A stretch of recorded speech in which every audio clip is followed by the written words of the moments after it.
Lấy dương một chua machine mùi ní mà Stinger lấy học sắp mà xin đến vì bạn đại cạnh nhé, bạn đại cạnh nhé. Và lấy dương đọc mới đang thử sơ đang về làng Vĩnh nhé, đọc lại nhé.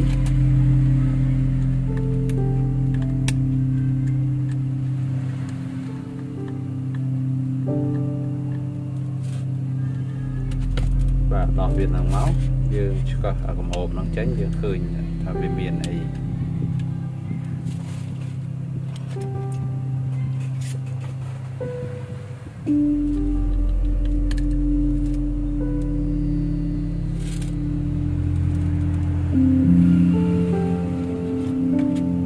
Đây về bờ chân tuần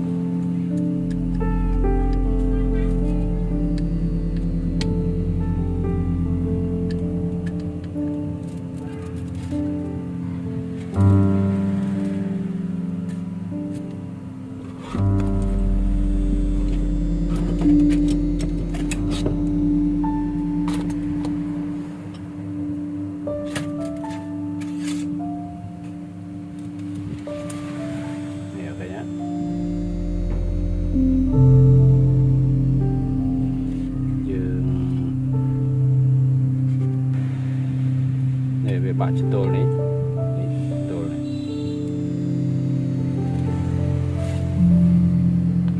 và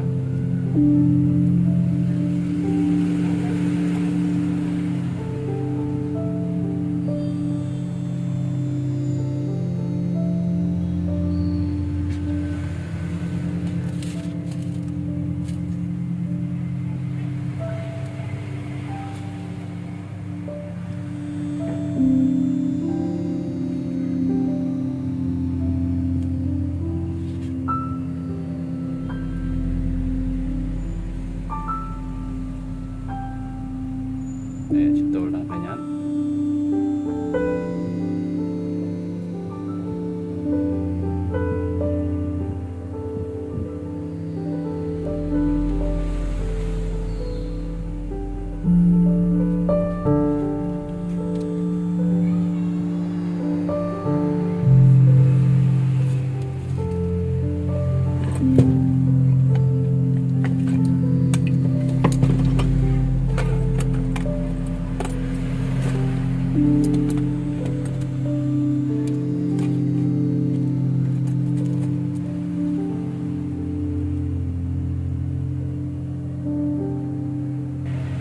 dương hồ đây đấy phần bạn dương nè phải nhé phần nắng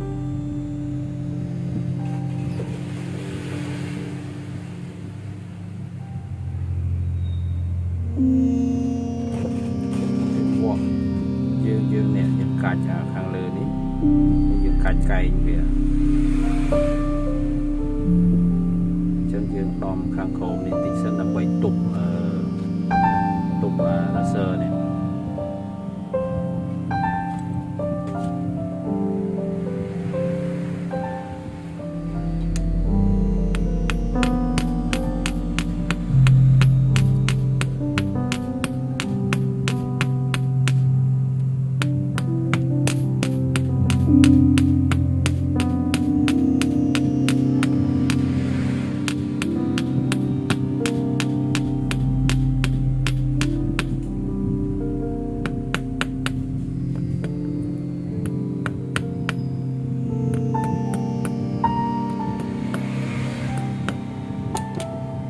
sâu của sơ này trâu xả sân nó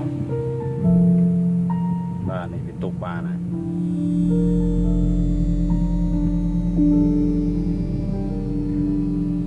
cạnh cạnh cái này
anh này của anh ấy vì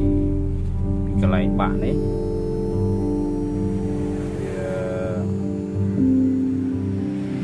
vậy nè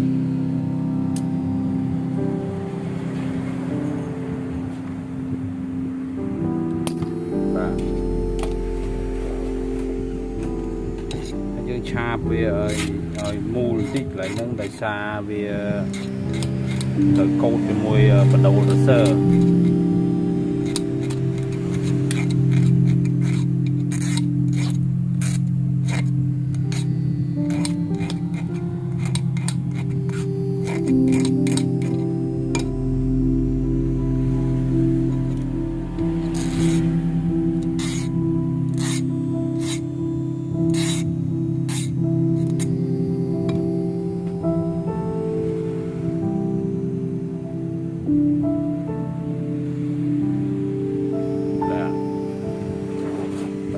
dương tạo về châu nó đi bình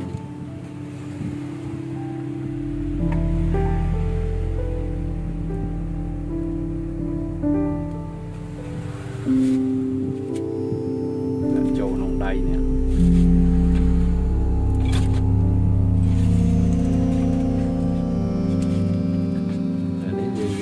thưa má bàn chơi về này chân lúa đã bàn này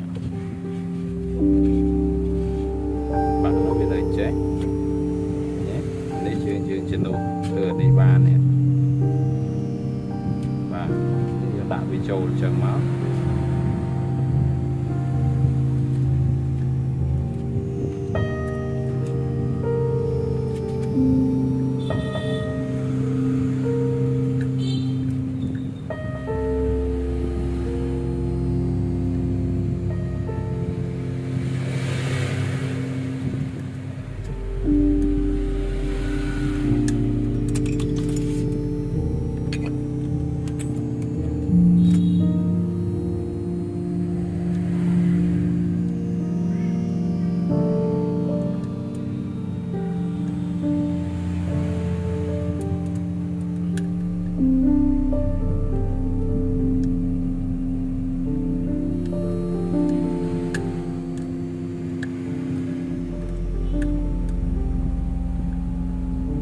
จับใจตุบเส้นไปเป็นพลอน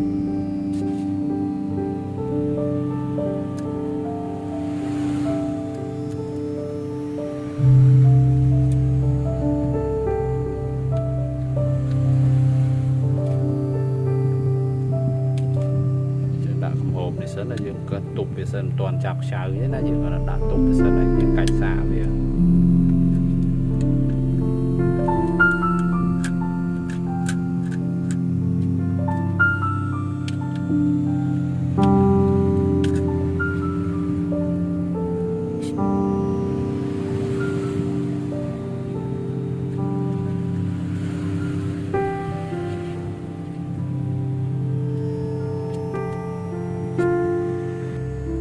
vô mê đây dương tục sân máu rồi dương cạch xả về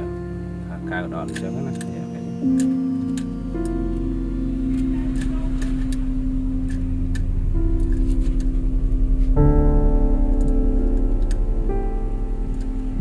tạo máu dương để dương cạch bà này nè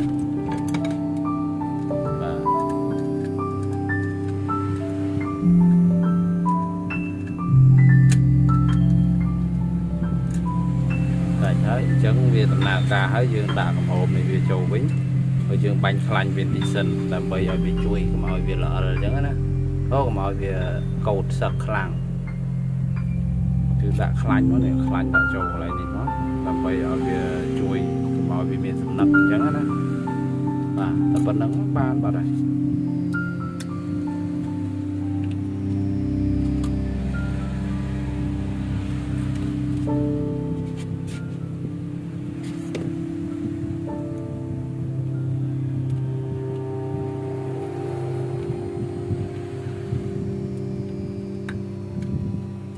chẳng nôm sôm ở cônสำหรับการตามตามเทศนาวิดีโอบอกยกตั้งที่ดาวมันโหดเราจอบ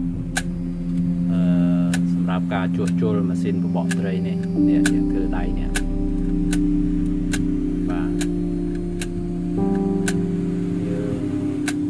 thường mớiเคยให้เป็นการจะรอบ้านโดยมนจัง งបើបងប្អូនចង់ជួសជុលបងប្អូនអាចមើលតាមរយៈលេខទូរស័ព្ទនៅខាងក្រោមវីដេអូហ្នឹងអាចទំនាក់ទំនងមកខ្ញុំជួសជុលបាន